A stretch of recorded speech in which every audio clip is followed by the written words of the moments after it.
The paddle kick smash is the hardest shot to learn. Believe me, I would know. Oh shit.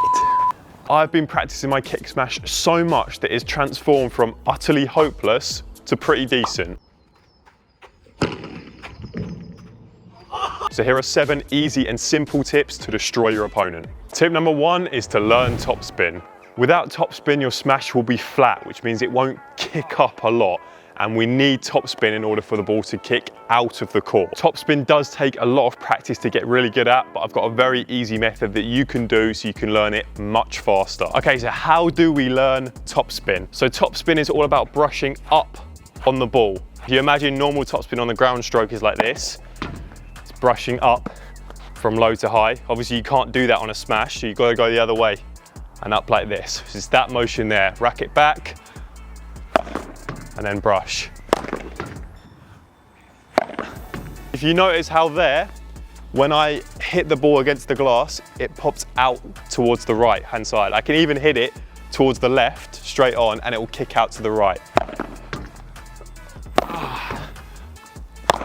So you can see how the ball then hits the glass and then it rises up. Tip number 2 is to plant your feet. I see so many different paddle players often going for the smash and they're leaning forward, or their legs raised in the air, or they're leaning too far back and they just lose all of their balance. You need to have good foundations. As soon as that ball goes up in the air, you need to move your feet into the correct position, stop them, and then you can do the shot. If you don't do that, you will lose all of your power. I'm gonna try and smash and really focus on just planting my feet, getting behind the ball, and then trying to kick it out by 3.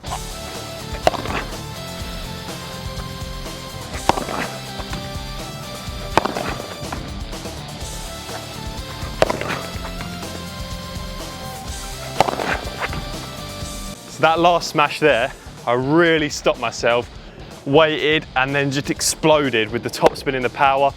Ball just flies so much further. The next tip is to aim in the right place. So that's aiming in the right place on the court, but also on the racket. Let's talk about the racket first. You kind of want to hit the ball nearer the top of the racket because that's where you can get the most power.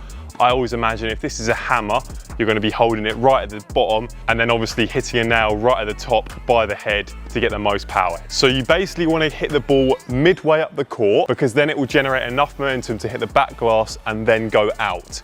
If you hit it too short, it will lose momentum, and if you hit it too long, it will hit the lower parts of the glass and won't rise as much.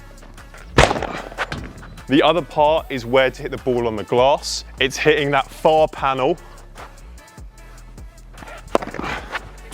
around about there. The higher the better. The next tip is to get the right contact point. You need to hit the ball above your head, or even maybe if you want even more top spinning kick, slightly behind your head. If you hit too far in front of you, it's very, very tricky to get the type of spin and power that you want. So a lot of people say to me, why can't I smash? And then they're smashing like this.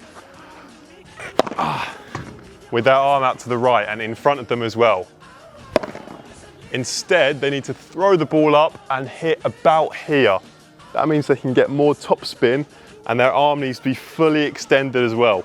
So they can kick up and get that real power on the ball.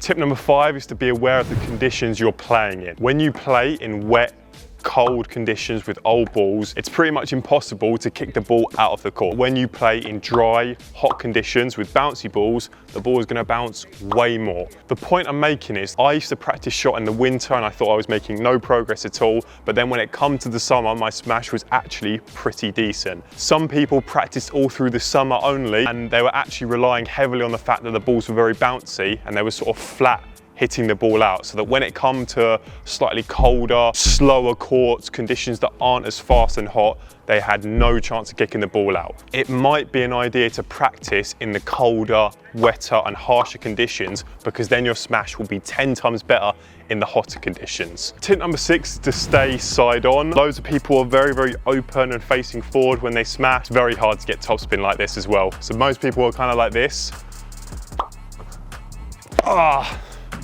Very hard to angle the ball to the right, but also create the top spin and technique that you need. So I remember my coach always telling me to get my feet inside the ball, plant them, and then strike, but I have to be side on. So I'm almost facing this glass here. If you watch a lot of the pro players, they'll start like this and then they'll turn side on, they'll get their feet inside for the smash and then they'll go for the shot and they'll be able to kick it out. Tip number 7 is to pop your wrist. If you don't pop your wrist, the ball just doesn't quite get that same momentum and it doesn't get that real bounce up off the glass and out the court. And you have to use way more of your arm, which isn't good for your arm and it's just not good technique either.